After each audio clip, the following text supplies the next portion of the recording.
Mesdames, Messieurs, chers amis, la fierté et, disons-le, la grandeur avec lesquelles la France doit renouer passe, c'est l'évidence, par le redressement de son école et de son université. C'est en effet dès les premières années de la scolarité, comme tout au long de celle-ci, que se joue l'avenir individuel des enfants, et c'est ainsi que se construit aussi l'avenir collectif de la nation. Le fait que notre école soit aujourd'hui devenue si profondément inégalitaire, si largement exposée à la violence sociale, qu'elle produise tant d'échecs scolaires et ne garantisse plus l'avenir, quand, et nous devons nous le rappeler, elle était, il y a quelques décennies encore, l'une des meilleures au monde, constitue l'un des révélateurs les plus clairs de ce que la nation, par la faute de ceux qui la gouvernent depuis 40 ans, a renoncé à elle-même, a perdu ses ambitions et n'a plus grande idée de son avenir. Service organique de la République, l'école doit pourtant faire la grandeur et la fierté de la France. Et l'école d'une France fière, c'est une école qui transmet et par laquelle la France se transmet. Toute chose que portent, c'est l'évidence, les engagements rassemblés dans le projet présidentiel de Marine Le Pen. Ce que tout parent veut pour ses propres enfants, la France ne peut aussi que le vouloir pour les enfants et les jeunes qui sont confiés à son école, qu'ils puissent donner le meilleur d'eux-mêmes, aller aussi loin que leurs capacités le leur permettent, en s'épanouissant et se réalisant dans l'effort pour trouver leur juste place dans la vie active. Ces finalités sont traversées par un impératif de justice. L'école ne doit certes pas maintenir les inégalités sociales d'origine. Elle doit au contraire les réduire et les combler, et pour cela permettre à chaque enfant, en fonction de ses efforts et de son mérite, de s'élever au-dessus de sa condition d'origine. N'est-ce pas là d'ailleurs le vœu le plus cher de chaque parent, de chaque famille, que celui de voir ses enfants mieux réussir qu'eux-mêmes? À ce titre, il n'est pas acceptable que seuls 6% des fils et filles d'ouvriers accèdent aujourd'hui à une classe préparatoire aux grandes écoles. Car c'est à l'école d'abord de relever le défi de l'égalité. L'égalité véritable et bien comprise, l'égalité républicaine, c'est d'abord l'égalité des chances, laquelle consiste à donner beaucoup à chacun et tout particulièrement à ceux qui, issus des milieux les moins favorisés, ont tout à attendre de l'école. L'égalité républicaine, c'est ensuite l'émulation par l'exigence, qui donne le sens de l'effort et permet de s'élever par son mérite, en parvenant pour les meilleurs, qui sont aussi les plus méritants, à se distinguer des autres. L'égalité véritable, ce n'est au fond rien d'autre que la méritocratie républicaine, bel et noble principe que nous assumons de porter et d'affirmer. Ce qu'en une formule souvent citée, Paul Langevin désignait comme la sélection des meilleurs par la promotion de tous, voilà très précisément ce qu'il appartient à l'école de la République de réaliser. Et c'est pourquoi l'un des engagements majeurs de notre candidate est de rétablir une véritable égalité des chances en retrouvant la voie de la méritocratie républicaine. Donner beaucoup à chacun au titre de l'égalité des chances, cela consiste d'abord à transmettre sans faillir, à commencer par les fondamentaux. Et c'est là la fonction essentielle de l'école primaire et tout particulièrement de l'école élémentaire qui doit transmettre les éléments de toute instruction sans lesquels aucune réussite n'est possible. Comment a-t-on pu composer tant d'années durant avec le fait que tant d'enfants, entre 30 et 40%, pour donner des chiffres correspondant à la réalité, parviennent au collège sans savoir lire et écrire? L'un des objectifs prioritaires du quinquennat sera donc de veiller à ce que plus aucun enfant ne sorte de l'école primaire sans maîtriser la lecture et l'écriture, sans savoir se repérer dans l'espace et le temps, faute de connaître l'histoire et la géographie nationale, ou sans savoir compter et calculer.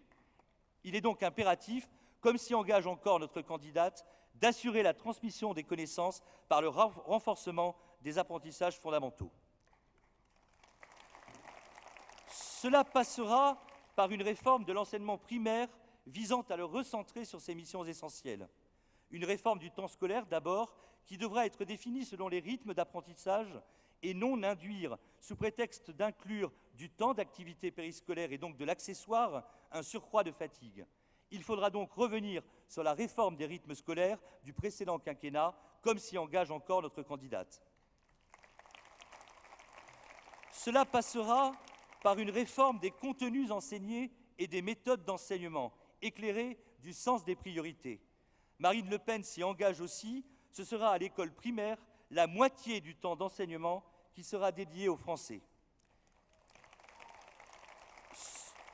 Cela passera par une réforme qui, en veillant à transmettre une culture commune qui est d'abord fondée sur ce bien commun qu'est la langue française, refera de l'école ce creuset républicain où se construit l'appartenance de tous à la nation et où des chances égales peuvent être données à chacun. Il faudra à ce titre, comme s'y engage notre candidate, supprimer l'enseignement des langues et cultures d'origine, lequel reconduit à des particularismes, ce qui nourrit le communautarisme et n'est nullement conforme à l'exigence d'assimilation, vecteur de la conception républicaine, c'est-à-dire civique, de la nationalité. Car c'est à l'école d'abord de relever le défi non seulement de l'égalité, mais aussi celui de l'assimilation républicaine. C'est pourquoi notre candidate s'engage à instaurer le port d'un uniforme, ce vêtement qui ne relève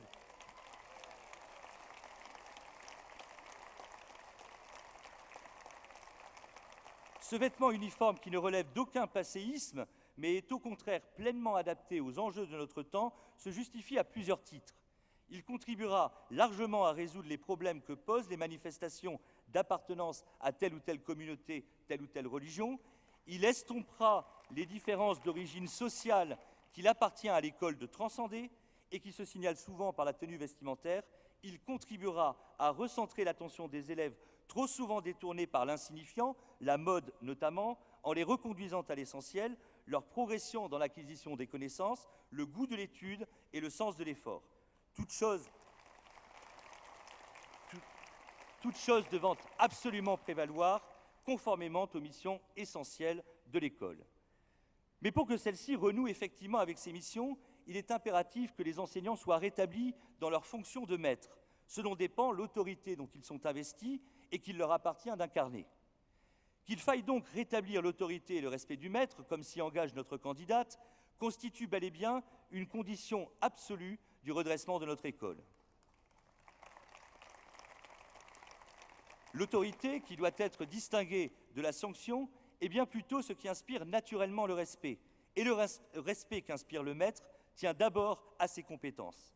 C'est cela qui le légitime dans sa fonction, dont il importe qu'il ait et garde une haute idée, tant les missions qu'il exerce dans le cadre d'un service organique de la République, l'école, sont non seulement d'intérêt général, mais engagent l'avenir de la nation. La formation des maîtres doit à ce titre renouer avec le bon sens, qui tient d'abord à cette évidence.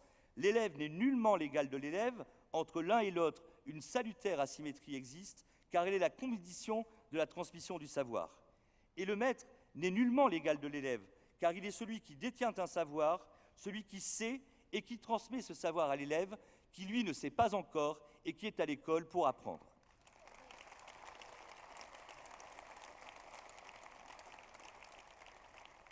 Le maître n'est ni un accompagnateur vers le savoir, ni un éducateur.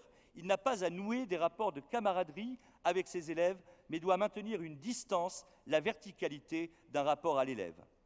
C'est en effet à cette condition que l'instituteur, comme on disait encore récemment, ou le professeur, celui qui est reconnu comme compétent en un domaine particulier, est pleinement un maître dont l'autorité indiscutée inspire naturellement le respect. Mais l'accomplissement par les maîtres de leur noble mission suppose la sanctuarisation des établissements scolaires, lieu dédié à la transmission du savoir et où ne saurait donc être tolérée la moindre incivilité et a fortiori tout ce qui pourrait menacer la sécurité des élèves comme des personnels. Les tensions, les conflits communautaires notamment, qui s'expriment bien souvent à travers la délinquance ordinaire et minent notre société, ne sauraient avoir de place à l'école, laquelle doit au contraire devenir emblématique de la France apaisée que nous appelons de nos vœux. C'est là incontestablement un autre défi qu'il lui appartient de relever. L'école doit devenir cet asile inviolable où les querelles des hommes n'entrent pas, pour reprendre cette citation de Jean Zay contenue dans l'un des engagements de notre candidate. Et les conditions de cet apaisement, comme de cette sanctuarisation, résident bel et bien dans la triple exigence de laïcité, de neutralité et de sécurité. La laïcité doit en effet pleinement prévaloir, ce à quoi le port d'un vêtement uniforme donc contribuera, car elle est un principe d'apaisement et une condition de pacification sociale, quand les manifestations d'appartenance religieuse ou les tentations prosélytes divisent et menacent l'unité de la nation. La neutralité idéologique, en tout premier lieu, doit être elle aussi la norme commune dans les établissements, où aucun intérêt partisan ne saurait avoir droit de citer, car cela contrevient à la mission d'intérêt général qui est celle de l'école. La sécurité, enfin, doit être dans l'enceinte des établissements, comme à leurs abords, strictement garantie, par la mise en place de dispositifs adéquats, par des mesures coercitives lorsque cela est nécessaire, et lorsqu'il y a lieu, par des sanctions effectivement appliquées.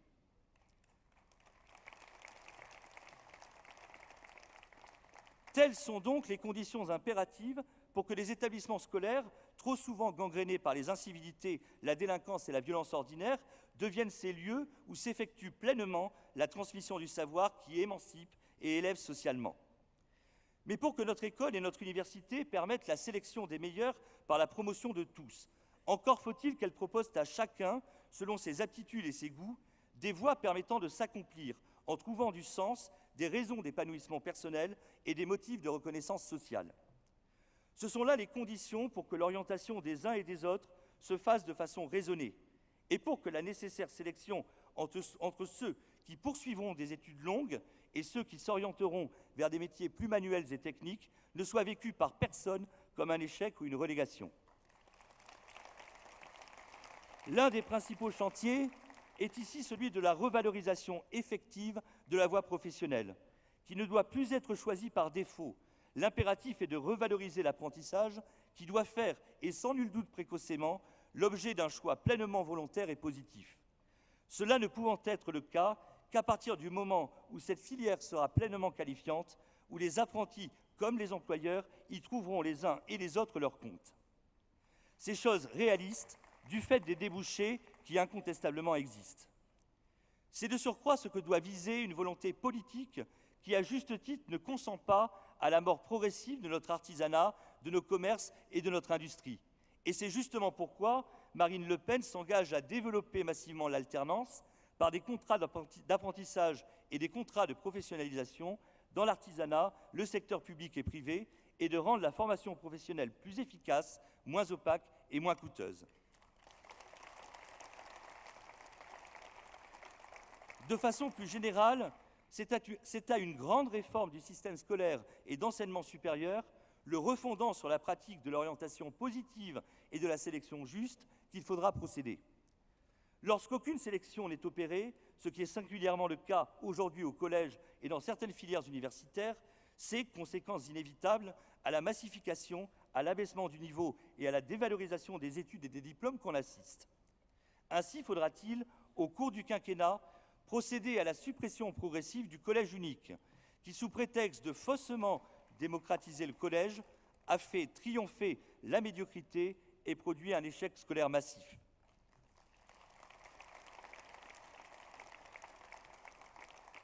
Il faudra réintroduire, dès le premier cycle du secondaire, un palier de sélection juste, permettant notamment, cette voie étant effectivement revalorisée, l'apprentissage dès 14 ans, et ce, bien sûr, sans qu'à cet âge, il ne s'agisse pour autant d'enfermer quiconque dans un choix définitif.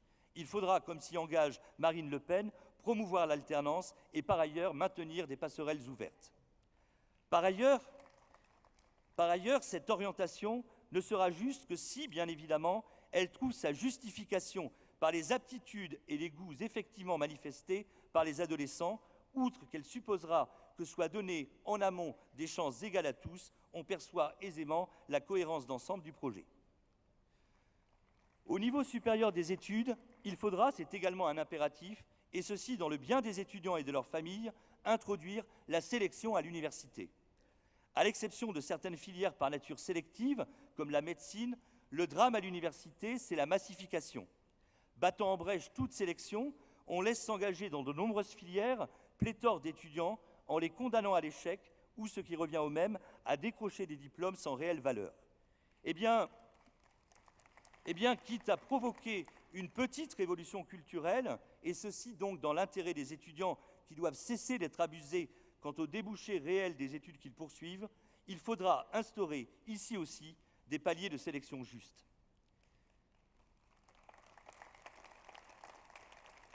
C'est pourquoi notre candidate s'engage à passer à l'université d'une sélection par l'échec à une sélection au mérite. Or, rien n'est plus contraire à cette sélection juste par les résultats qui manifestent les compétences et le mérite que le tirage au sort, conséquence absurde de la massification et effet pervers du refus dogmatique de toute sélection. Il s'agira donc de proscrire cette pratique insensée partout où elle existe, comme s'y engage également notre candidate.